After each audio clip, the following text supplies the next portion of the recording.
Maybe if I bothered to do a millisecond of research before I suggest a movie, I would know. But yeah, this is about kids, and it was just like, what are we doing?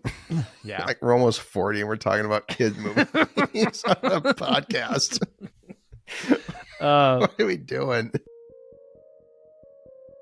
I can't help thinking, somewhere in the universe, there has to be something better than man. Has to be.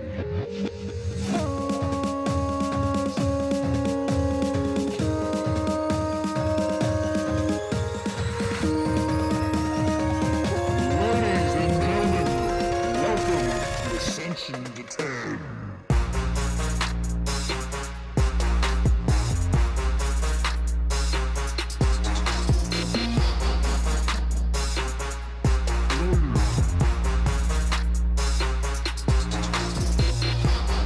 All right. We're back.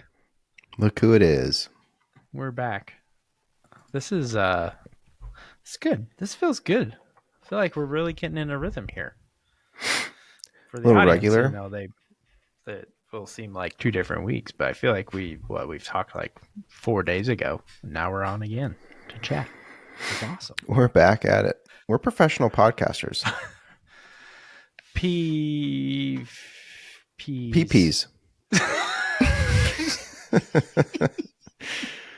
Couple of PPs over here. Couple of PPs. Perfect. What more could you want, honestly? I don't know. Jad, have you heard about these conjoined twins that have been making the news? The Brittany and Abby Hensel. I'm out of the loop on this one. Oh, okay. This is good. So they are conjoined. They are conjoined Siamese twins. So they have 2 heads. They have some internal organs. They have 2 hearts. They have 4 lungs. And then you get farther down, and then things become one.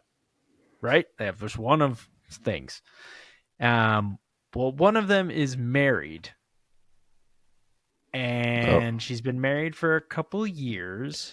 And the other sister wants to find love. And it's been a conversation that I've been having today with people once I found out about this, because I have a lot of questions of how all this works. In the article that they were interviewed or talking about, they were trying to give some answers to kind of like things that we're all thinking, like, so one of you's married, so how does, in the bedroom work? And the one that isn't married said, well, so one of them controls the right side of their body and one of them controls the left side of their body. So the one that is not involved in the marital stuff said that she just puts headphones on and listens to true crime podcasts while this is going on. And it's it's really blowing your mind. It's blowing my mind, because I don't know how you do that. Weird. That does sound like a departure from normal relationships. However, they're a bit abnormal to begin with. So, well, I can't. And how do you decide? I mean, when you're married, one of you's married, the other one's not. So just if the married one's in the mood with her husband, like, what if she starts dating? What if the other one starts dating someone? Yeah. Do they have to share that then with her boyfriend? And the husband is like, I'll just wait outside. A little give, a little take, a little compromise.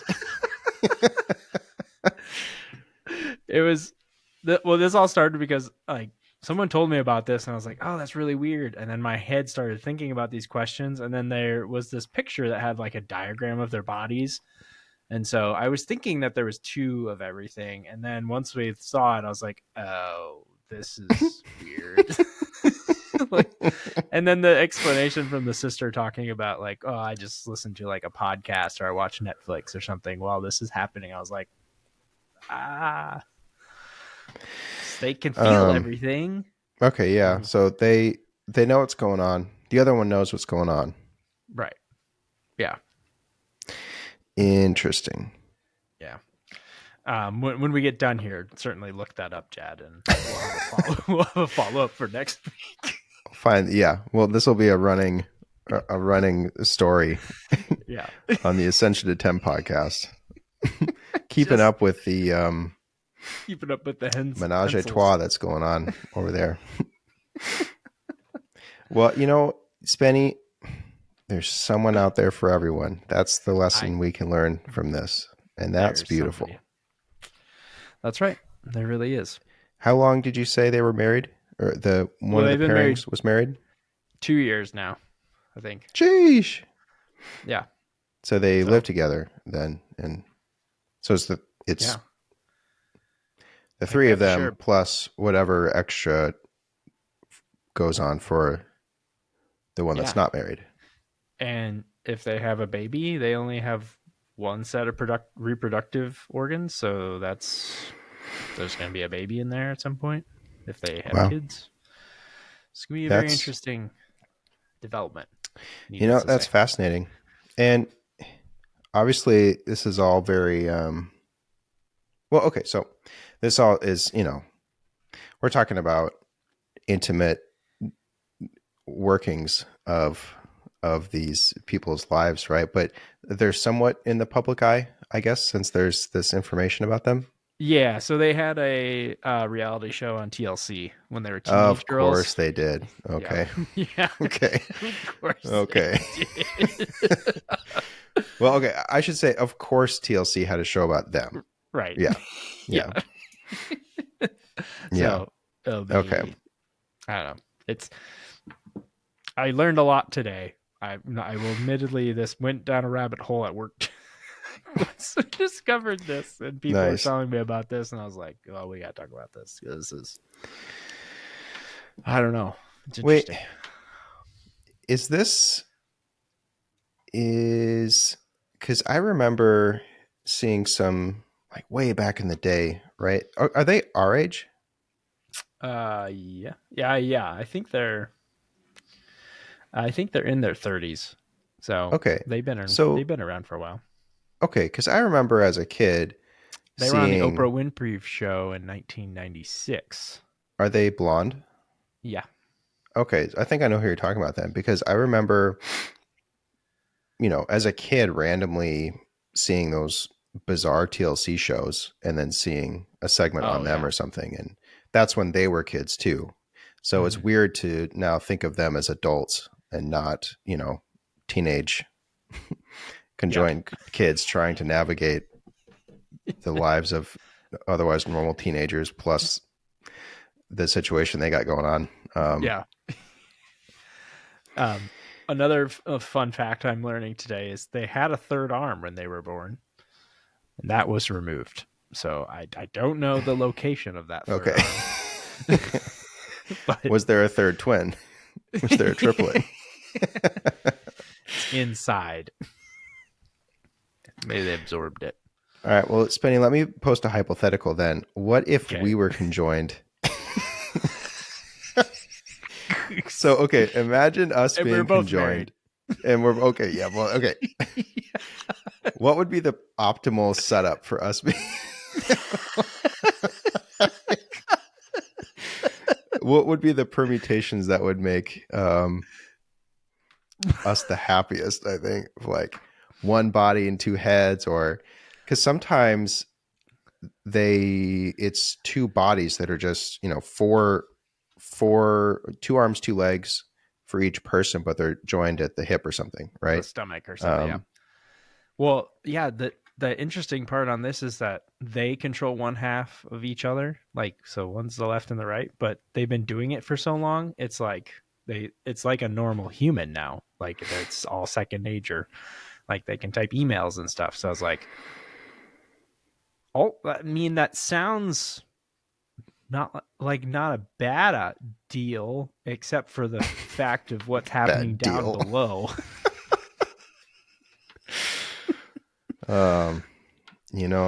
I'm sure that, well, If we were conjoined, what would be the best? Okay, so Two basically nipples, a nose, 4 ears. basically, will we want one torso or 2 torsos and 4 legs? I mean, I got to think that. If we're doing 3-legged race, I feel like we'd dominate. Oh, if we were hell conjoined. Yeah. Man, we'll have to think about that. I have to think about that. I mean, I feel like having 4 legs, but the middle legs fused together, so it's just one giant leg, but 2 Mega bodies. leg. Yeah, mega leg. So 3 legs. 3 legs. But technically it's 2. Technically it's 4. Just 2 of the legs are in the same trunk. Yeah.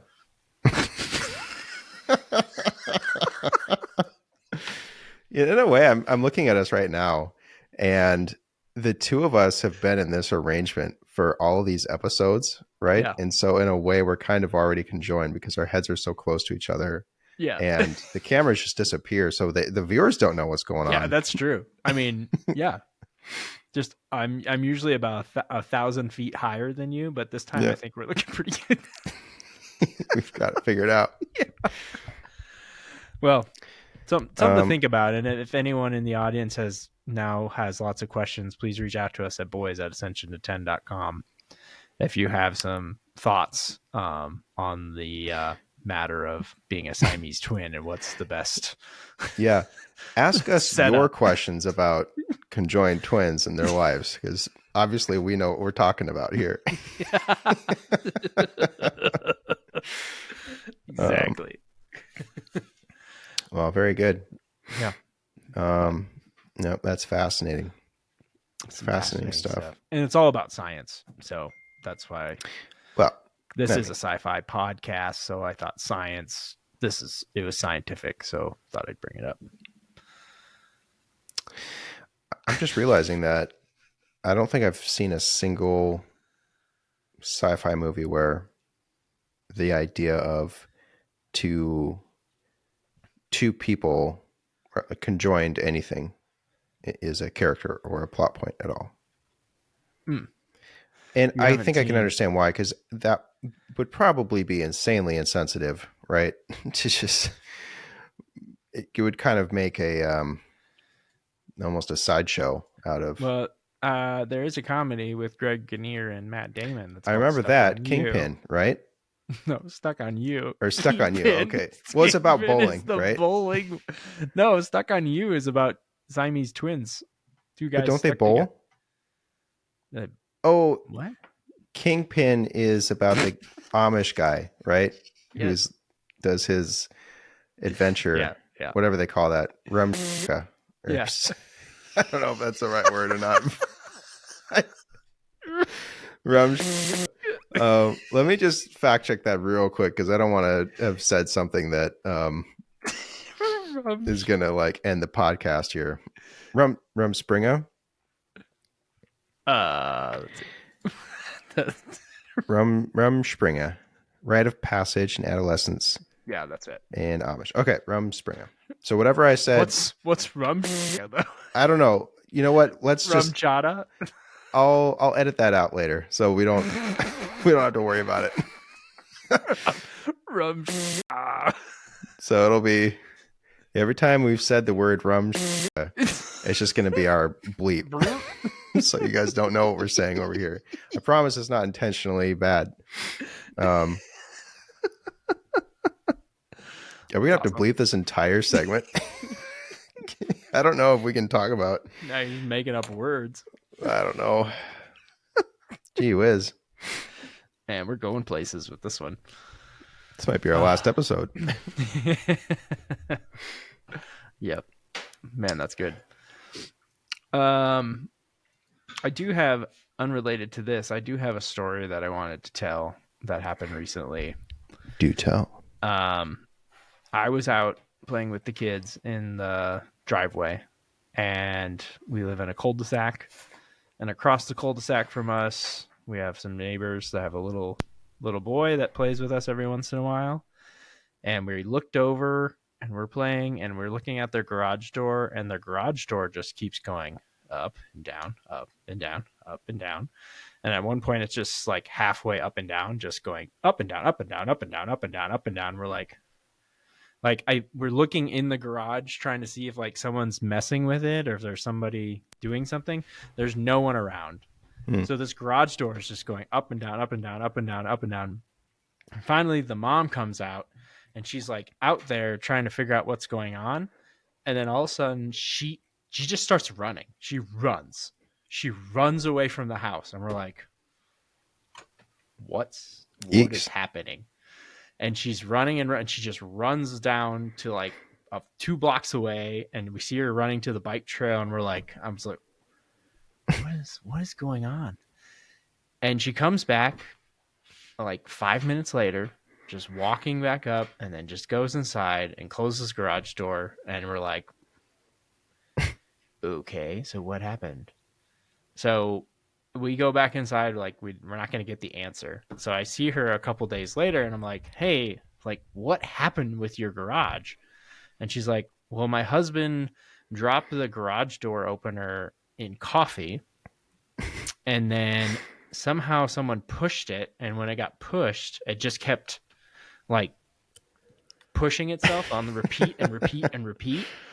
And she said the only thing that I could think of to make it stop was run as far as I could to make it stop. And so the whole thing is like she ran like half a mile. She ran like half a mile to throw it in a garbage can in a park. Yikes. And that was the solution. And I was like, I mean, thinking on your feet, because in my head I was thinking I immediately would have just grabbed a hammer and started just pounding that thing. But her solution was to run, which is totally fine. And I mean, they both worked, but it was just like such a surreal situation, seeing this garage door go up and down, up and up and down, and she's just running away. It was just like, what's happening? That's awesome. That was a fun little tidbit story that we had happen recently. So it was just it was a surreal situation. I was like, is there a poltergeist or something? Like she's just running away. Did something happen? And she's just like, I gotta get out of here. But then she just waltzed back like 5 minutes later. So wow. She was just doubling down and making sure that it wasn't gonna, or that it was gonna be out of range. Yeah, that's true. When you have your garage door when you close your garage door, do you ever do that thing where you close the garage door from the inside and you run out and then you jump over the sensor to get to your car or whatever? Do you ever do that? Oh, I know what you're talking about. No, obviously I've done that, but that's not a regular thing at all. That's still one of my favorite things to do. Oh, okay. Just recreationally, you're out there doing that. Just like to push the button and see how fast I can get out there. Still got it. So. And then you're locked out of the house. Yeah. Crap. Front door is still locked. Garage door is closed. Just got to stay up. Still got it. But yeah. Still got it. I remember when those sensors first became a thing, right? And thought that was the coolest thing. I definitely did that as a kid, trying to tiptoe over, the little beam. Yeah. It's so much fun. Yeah. My garage door opener has one of its features with the remote is it's a random little electron beam or whatever the fuck it is. Yeah. Right. And which means that I can program my car's built-in transmitter once. And it will work once. And then if I want to use it again, I have to reprogram the whole fucking thing. What? but the little remote works every time. But it's just this series of 3 or 4 different patterns that it will use. So do you have to push it like multiple times, or do you have to like? No, it's super strange, and it's the problem with the remote. So the opener will recognize if I got a different remote, I think I could subvert this problem. But the remote, which is just a standard little remote, Right. does this weird feature thing, or it recycles the codes. Interesting. But yeah, it perplexed me a lot.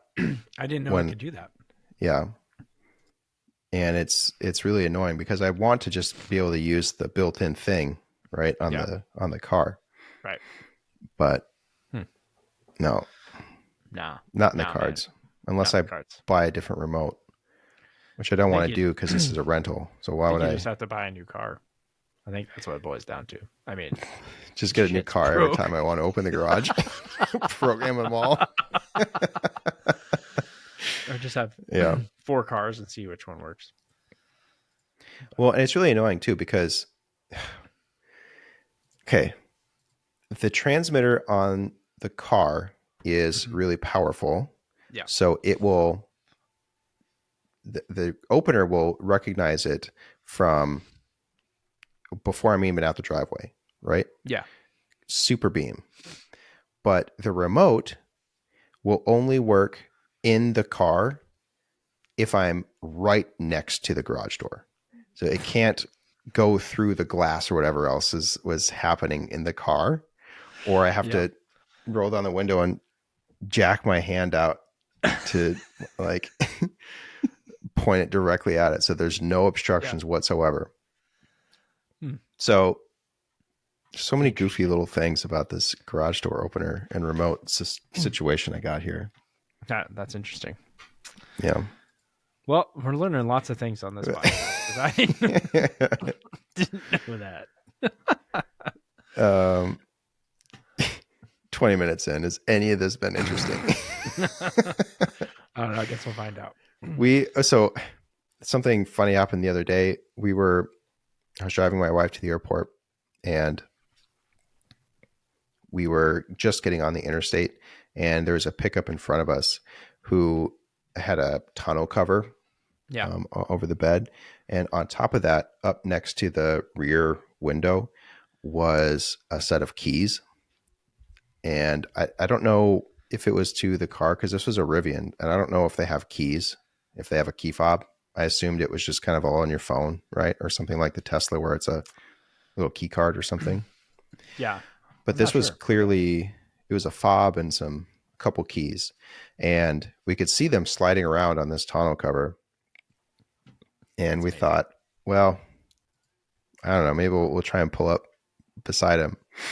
And so we're on the interstate and I'm trying to pull alongside this guy and maintain speed, which is every time I see this in the movies, I think, how fucking hard can that be? Just go next to the guy, right? This was impossible to maintain equivalent like distance with this guy. Yeah. And so Sarah rolled down her window and she's trying to mimic to this guy and get this guy's attention that his keys are in the back. Yeah. And it was funny because she did this gesture.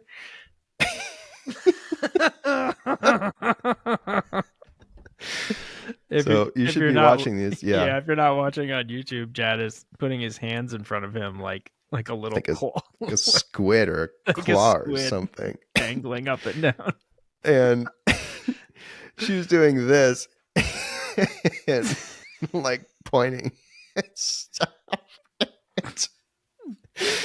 She's wearing sunglasses and stuff too. And in those situations where you're about to see something happen and you can react to warn something, but no words come out. You just make a noise or something.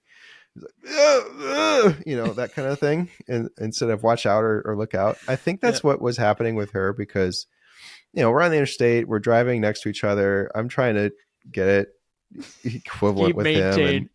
Maintain speed. And she does this.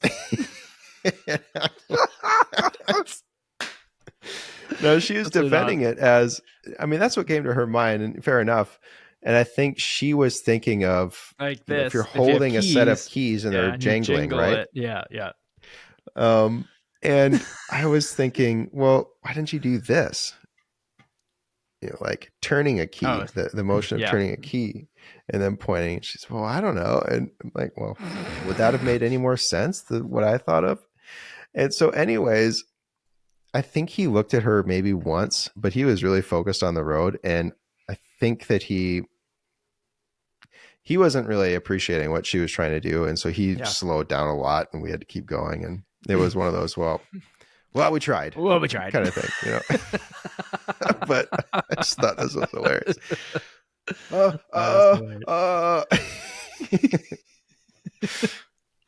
That's awesome. So, good job. I don't know. The story is, hey, this is an unknown. What do you call this? This is a cold case about the keys. Well, it's just like the water bottle that I saw on another guy's car. I was driving into work and I was following a car that had a plastic water bottle on the lip from the rear window to the trunk. And I followed that thing for over 5 miles and that thing never came off. And finally we had to part ways where it went on the interstate one direction and I went the other direction. And that's another cold case because I don't know if that thing stayed on or not. And I was strongly tempted. If I didn't have to drop kids off, I would have followed that car because I would have wanted to see that to completion. But I was like, I can't do that. Can't risk it. So it's interesting, fascinating stuff. Yeah. Please write into us if you have a cold case like this of events you've seen in the wild that will likely never be known. It's like leaving your coffee cup on top of on your hood or your roof. Somehow, like you drive a ways and it's still there, and you're like, "Wait, what?" I think equally as fascinating are the stories that other people have about us that we have no idea about. Us doing something random or dumb or something that doesn't make any sense to other people, and they're telling their friends about. I won't believe this idiot I saw. This fucking moron. So yeah, please write in and tell us about any stories you may have about cold cases like this. There's got to be. I bet everyone has one of these. They've got to something like that. I mean, seeing people in their car on the interstate in the morning going to work. Everybody probably has a story like that where they see something on the roof or the hood or something like that, or it's a cup of coffee or a water bottle. Especially with pickups, you can get into all sorts of stuff with. Well, yeah, stuff in the back of pickups. Oh yeah, definitely. Well, we'll have to see if we can get some more cold cases that we can try and help solve from the audience. Just like we're qualified to solve these cold cases, just like we're qualified to comment on conjoined twin marital twins. Marital arrangements. Yeah. All right, Jad. Awesome. All right. Well, okay. Might as well transition to this. Do you want to talk about this movie? Yeah. So we did Fifth Wave from 2016. I told you before we did the podcast, but I was like, usually I try to find as many little fun facts. Obviously, like Birdemic, we had a ton, but this one, all I can tell you is it's based on a book by Rick Yancey. Sick. And he wrote it in 2013, and he wrote 2 more books as part of a series, and the Fifth Wave is the first one. And somehow he got it adapted to a movie in 3 years, which I thought was pretty impressive. $38 million budget worldwide. It made $108 million, so it's not like it was a total disaster. So, do you know, was the book, was this a YA book or a youth book? I think so, because is it Chloe Grace Moretz said she read the book, and at that time, I don't think she would have been very old because she said that it was one of her favorite books.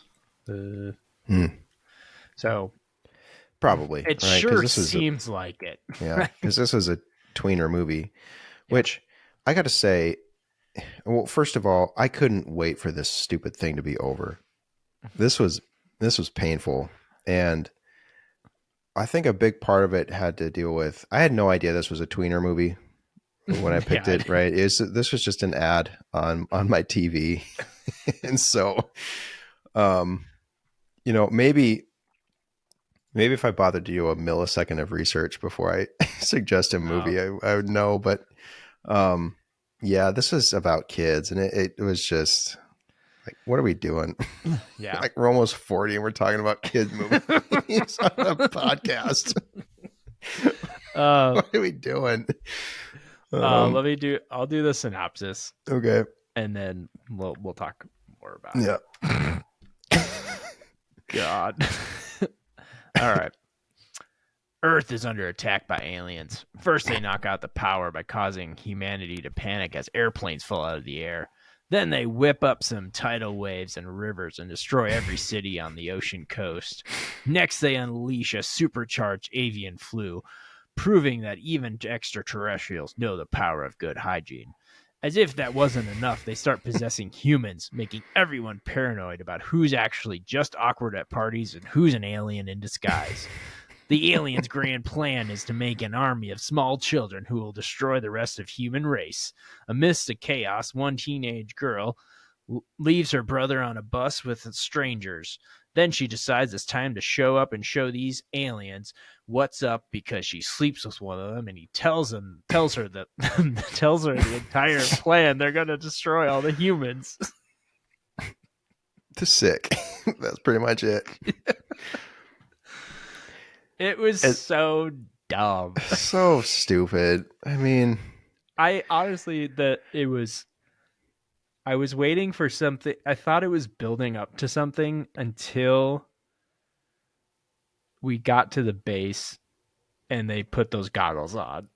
I know, right? And that was just like, it's over. This is it. Because up to that point, it's kind of cheesy effects that you'd see in a disaster movie, right? Right. Yeah. 2 billion foot tidal waves and the earth cracking apart, right? That's all boilerplate disaster type stuff, right? That you can, whatever. But then they put these goggles on, and it's a hologram of it's like a Nickelodeon level cartoon image of a bug on a brain and stuff. It's exactly like the Nickelodeon NFL games when they score touchdowns, slime comes out. That's exactly what it was.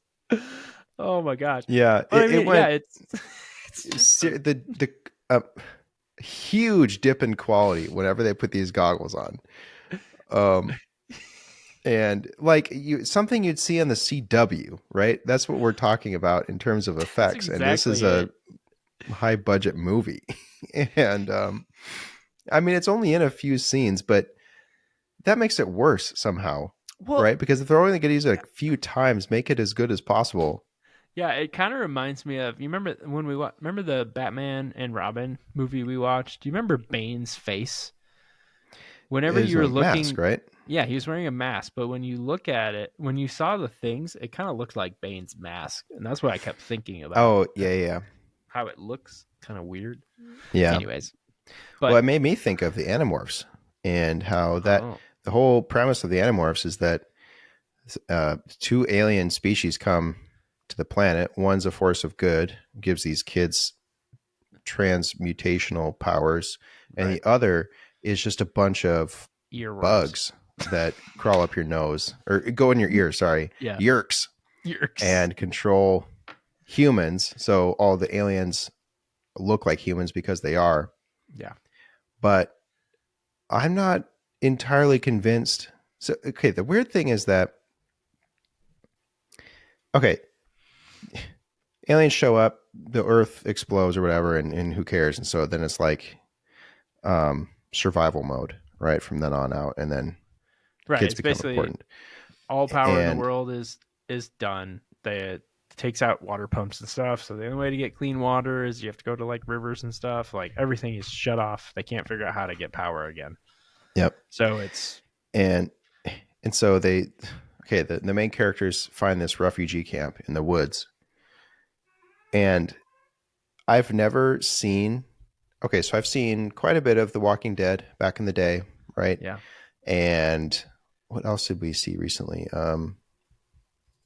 I don't know, but just cataclysmic movies where there's a refugee camp, right? Civilization's gone, and people Yeah. are rebuilding with primitive type stuff, and a couple people are in charge or whatever, and they're trying to make do. In every single instance of that I've seen, everybody's working, right? It's a community, it's some agriculture, and people are chipping in, doing their jobs and stuff. Last of Us. And That's the other one. The Last of Us, yes. Everybody has a role because everybody has to. And in this movie, they get to this refugee camp in the woods, and it's everybody's just doing leisure. Yeah. They're kind of hanging out. One guy's drumming on a table with literal twigs, doing nothing. And everybody's just chilling by a pool and swimming and stuff. Well, the kids were put to work. They were picking out berries. A couple of scenes later, right? They were picking beans.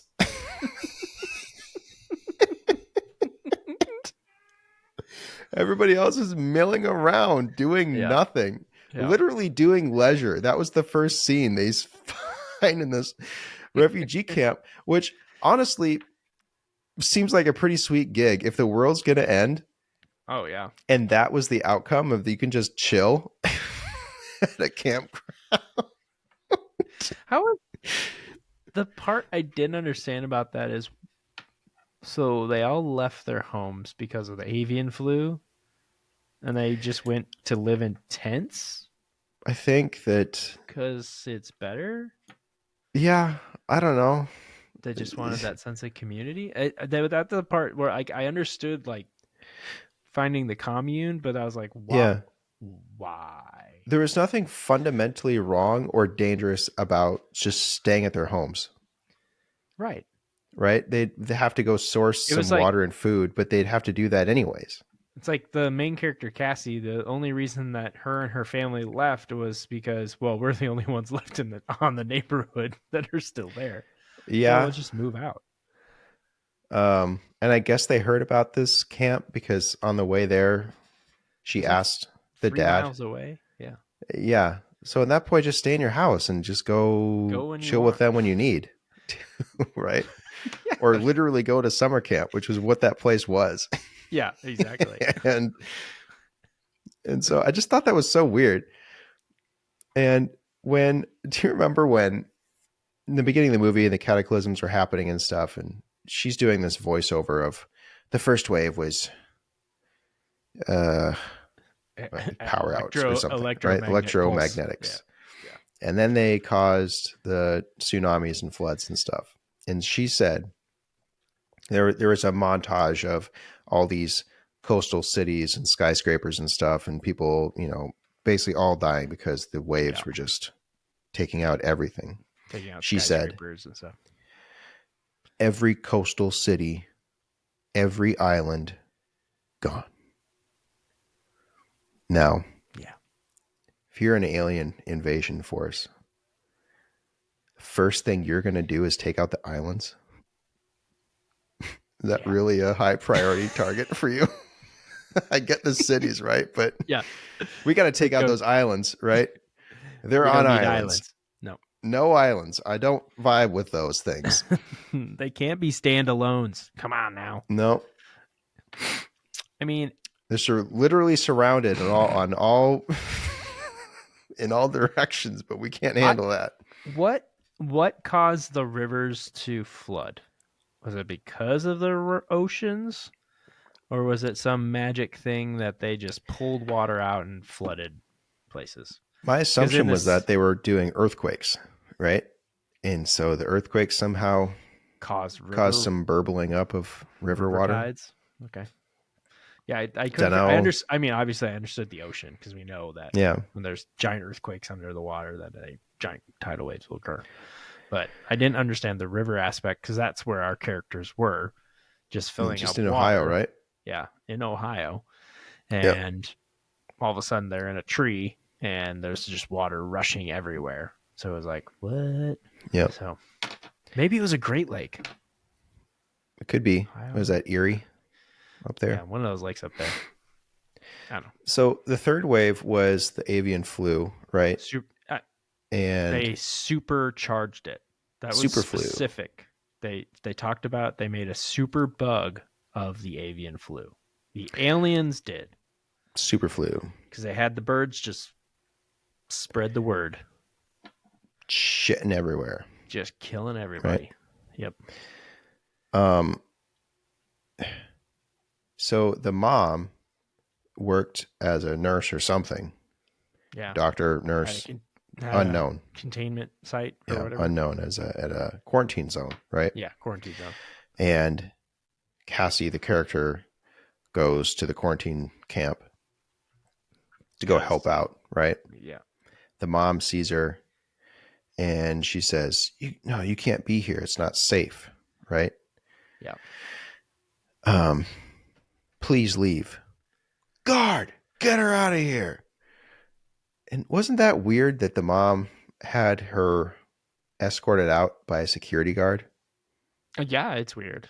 And also largely unnecessary, because if the mom is working there every day and going home, right, and just going to be spreading it at home, there's literally no difference for her to be there. Yeah. Not to mention the fact that the mom did get sick and die. Did say died. And then they buried her in the backyard like a pet. Yep. Like a pet. I mean, they made handled her dead body, but no, she couldn't have been at that quarantine zone because it's too dangerous, even though she went home every day. And I mean, they buried her in the backyard, and the kids hand wrote her name in the dirt, right? On a stone. It said mom or mama. Or I don't know. Maybe probably said her name. It doesn't matter. Well, they write it in chalk or something. I don't remember that. Maybe that was the decided. They're like, we buried mom in the backyard. It's like we probably buried mom in the backyard. Time to get out of here. Get out of here. But when they get to the one of the funny things is like, so I was like, why are they moving to this commune where there's like they're gonna live in tents versus a house?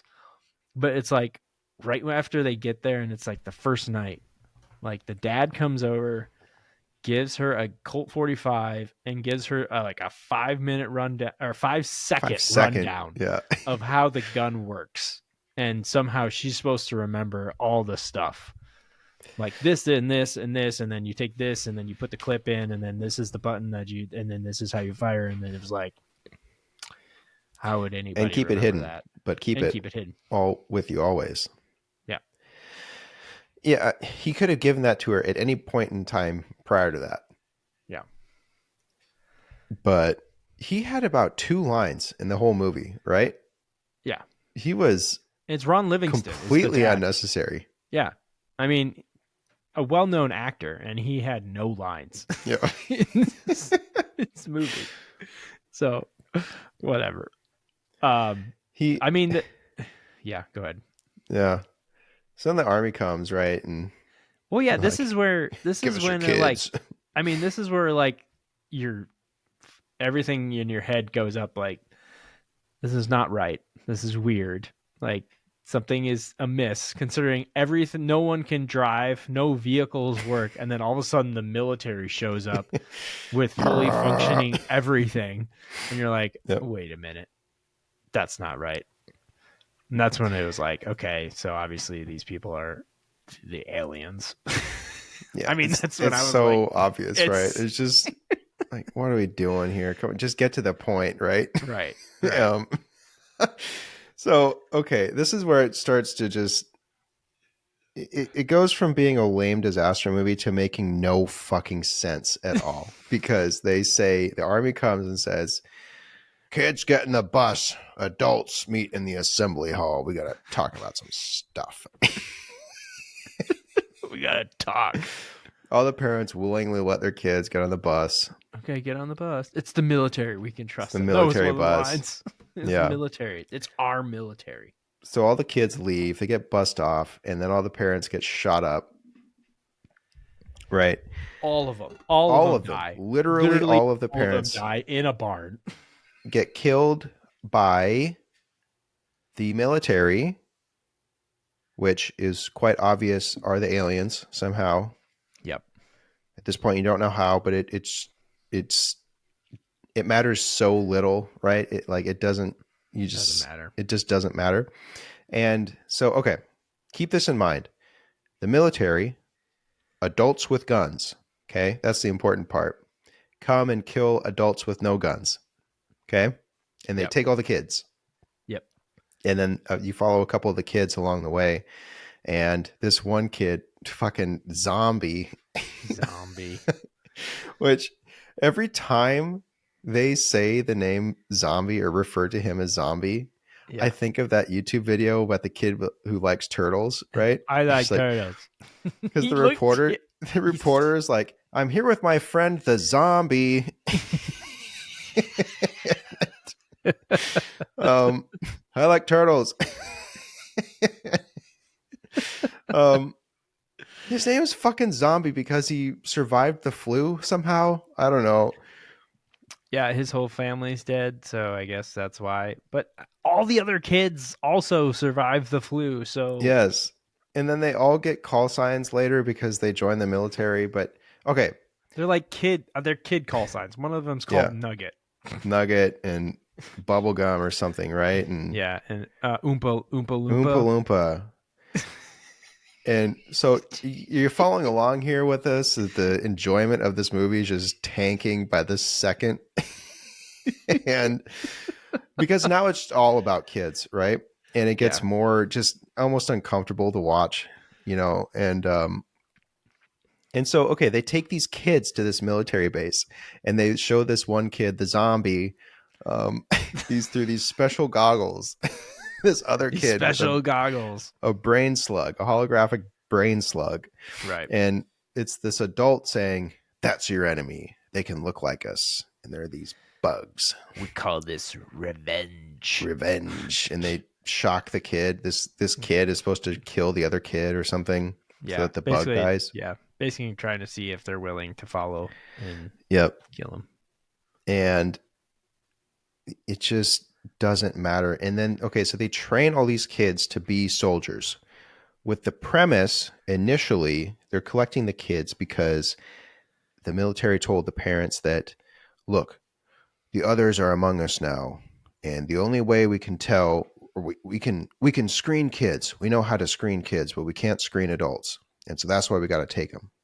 Yep. Okay, fair enough. At that point, that's dumb, but fair enough. But then they get there. The kids get to the base, and they're supposed to be the military now for reasons that are never, ever explained. I guess because kids are more trusting, or adults aren't going to suspect kids to be military, but then they dress them up in military fatigues, and they wear guns and helmets and stuff and shoot at the adults. I mean, the second the kids start shooting at the adults, that's kind of the So am I missing anything about this? It makes no sense, right? They say narratively you're portraying it exactly how it goes. So narratively, they say that they're going to use the kids to kill the rest of the people. Yeah. But a couple of seconds ago, I described the fact that the military, the adults with guns, were killing the adults with no guns. So why the fuck can't they just do that? Why do the kids have anything to do with this invasion? No. Why do you need the kids to kill? The grand plan is they're going to have the kids kill the other humans until there's none left, and then they're going to kill the kids. I guess. Right? I don't know. Because they can manipulate them into thinking they're doing good. Yeah. But then the kids figure it out. The that kids the figure it out military is actually immediately the because others. yeah, because the military they plant these chips in all of these kids, which is basically just a I don't know a Okay. blocker so your face Okay. doesn't have the glow on it. Okay. Yeah. Okay. So, okay, the high tech um, goggles that they Tracker show the kid in the first time you see the Yerks, it's these goggles that are a part of this prototypes, operational room, right? right? Prototypes, and then within the week that they're there, they refine the technology to put the goggles on a helmet. Right. So now they're tactical. Yeah, but And those helmets, so by the way, at night they have the glass so you can see the enemy. They are just glowing. You're putting a I know, spotlight on your yeah, head. I know. And okay, so these goggles now on the helmet, pretty much. Okay, so they show a yerk on everybody that doesn't have the tracker, Right. right? So it's just a blanket bug detector, but the fact that the kids have the trackers in them negates that, right? It Right. sounds like counter signal, so don't Right. show anything on their head. Yeah. And the the goggle is, no matter where the person is, it's just a crosshair on their dome with a Yeah. Yeah. with a bug sticking out of it. And it looks as dumb as that sounds. And It's almost like it doesn't turn when they turn their heads. I know, right? It's just like anyone just logically would be like, "Oh, yeah. wait." So again, what is the point of these fucking kids, right? It makes no sense. I spent a lot of time. It was starting to make me think of like Hunger Games in a way, but all the kids were going to go to battle versus just someone being nominated. Mm-hmm. And you're training all these kids how to fight. I mean, it's just it's just so weird when you see like an 8-year-old dressed in military stuff. I know, that's just so cringe, right? To have little kids dress up as the army, right? It's just so.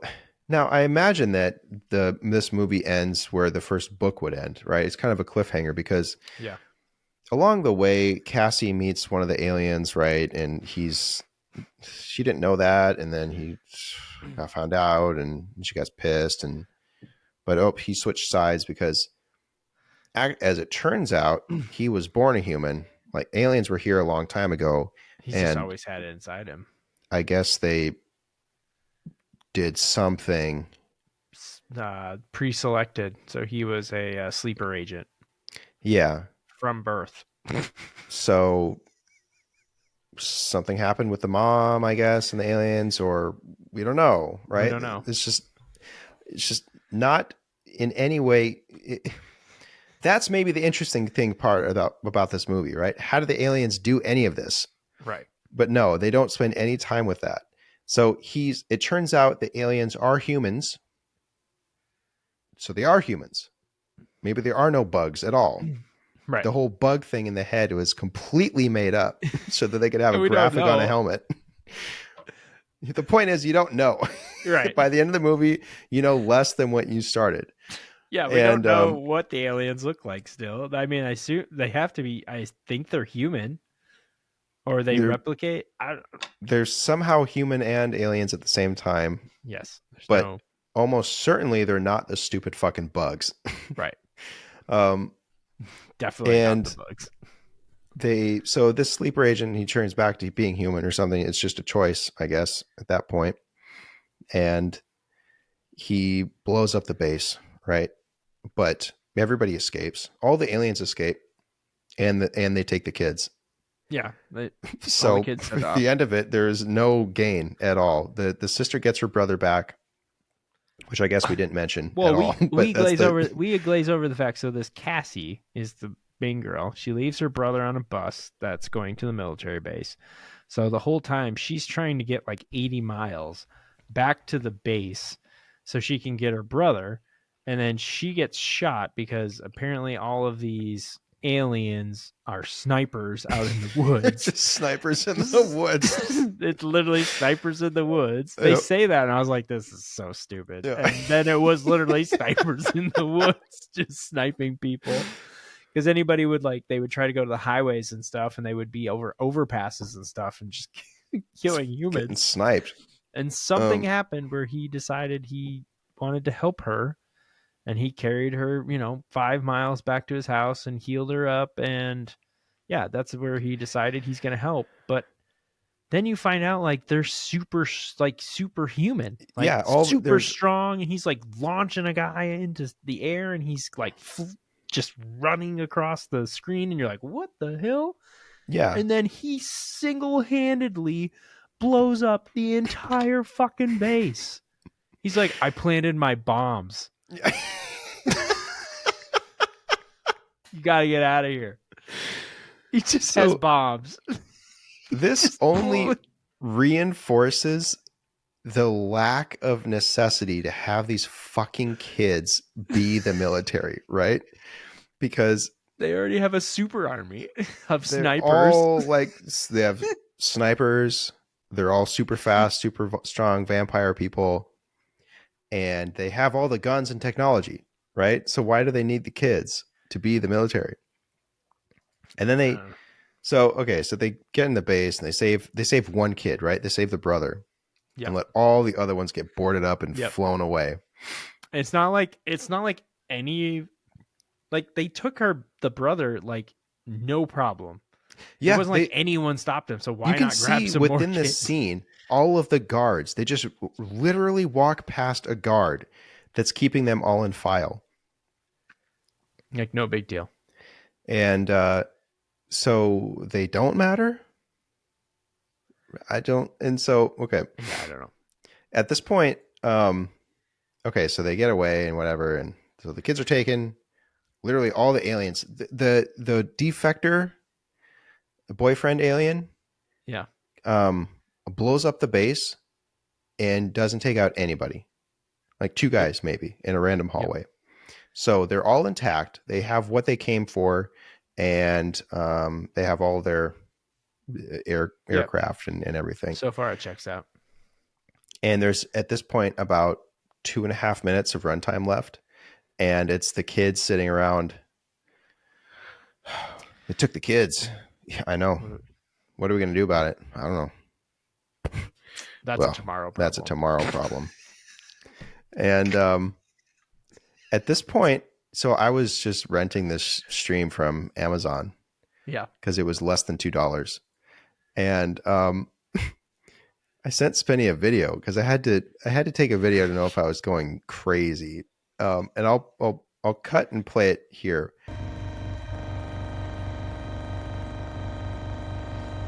What the fuck? My audio just went berserk, and I couldn't hear the last 2 minutes of dialogue because it was just. And doesn't matter. I did not care. Right, I didn't care what they had to say. You should see if Amazon will give you a refund. Yeah, I should. All right, let's stop talking about this. This is such a waste. On Amazon, this stream was rated at 4.5 stars or something. It's just one of those. It's just a dumb movie. It's just dumb. Yeah. It's one of those movies where it's it's not done badly. It's the premise is dumb. So the premise is dumb. Any of the interesting things are just non-starters for the plot. And I have to assume that if the book was probably more interesting, right? And they plant some more intrigue. Based on the reviews I was reading, because I was curious about that, they were saying the book was actually slower than the movie. I was like, oh dear Lord. So, Yikes. I don't know. I didn't read the book, and I'm not gonna. So I obviously didn't read the book, but so you take that for what it's worth.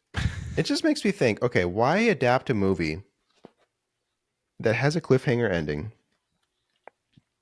and follow the book? I assume, right? I assume the book ended the same way, right? Where there's no answers at all. and they take the kids. And if this is just a random little cash grab for a movie studio, and they have no plans on making a second movie or answering any of these questions, that's just that's just a bad time, I think, right? Well, what's interesting is like how can they not make the second one of these, but they're made 3 in the name of the king. They made 8 or 9 Tremors, right? Yeah, that's true too. Yeah, great point. I don't know. All right. All right. Well, this is the Ascension to 10 podcast. We rate on an 11-point scale. Ascension being the worst thing you've ever seen, and 10 being the best thing you've ever seen. Chad. Yeah, this is an Ascension, obviously. I mean, I hated every second of this. So fucking stupid. I'm gonna give it a 0.1.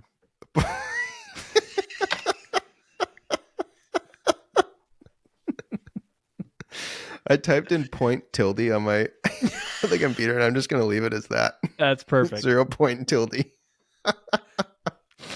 I'm giving it an honorable mention. I should just give it a 0. Can I give it? I'll give it a 0. Just give it a 0.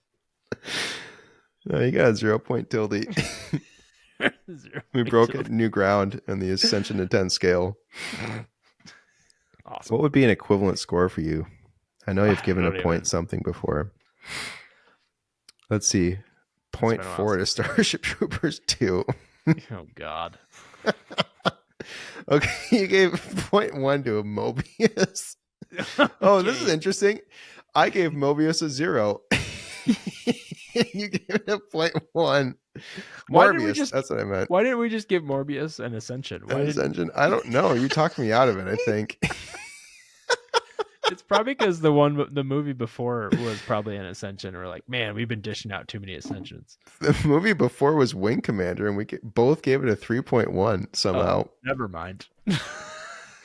I don't know. The movie after that was Maximum Overdrive, which we both gave Ascensions. Oh yeah, that was fucking awesome. Okay, so word on the street is now we're way late to this, but there's been a new Marvel movie called Madam Web, Oh yeah. and we've heard that it's as bad as Morbius. So when that's available to Gotta rent, watch. we're gonna watch it and Sounds give good. it That's the got, old. That's got Sydney Sweeney in it, right? And I don't know. It's what's that girl from 50 Shades of Grey is in it too. Don't know. Wow. Anyways. Um, Well, we talked a little bit about for the next movie. You said you had one, and I sent you one, but then I think I found another one. So well, it's your pick, so I know I found this movie, and it's called Mayflower 2. it's perfect. And it's from 2020. So I think we should do this one. I Okay. think we're gonna do Mayflower 2. I don't think there was a Mayflower 1. Oh. I think Mayflower 2 is literally the first Mayflower was when the Pilgrims came over, and this is Mayflower 2. Okay, that's awesome. So Mayflower was it Mayflower TOO or no, TWO? Mayflower Numeral 2. two eyes. Roman numeral 2. Yeah. Nice. Yeah, you're That's awesome. gonna love it. It's great. Can't Wow. wait. Yeah. But that's another one in the books. Well, yeah. We're gonna try and hopefully get these out in back-to-back weeks. Hopefully, Yeah. we'll see, or at a shorter time frame than recent history. Yep. We will. Yeah, please write to us. We would love hearing from the listeners and Yeah. what We'd you love want to get some movies, so I'm not Yeah. digging through for Mayflower 2. But it looks like a good one, so Yep. See. You can write to us at boys@ascension10.com. And then you can also give us recommendations through our socials at Ascension #2 TEN on Instagram, Twitter, and Facebook, and the Ascension to 10 podcast on YouTube. So until next time, he's Jad. I'm Spenny.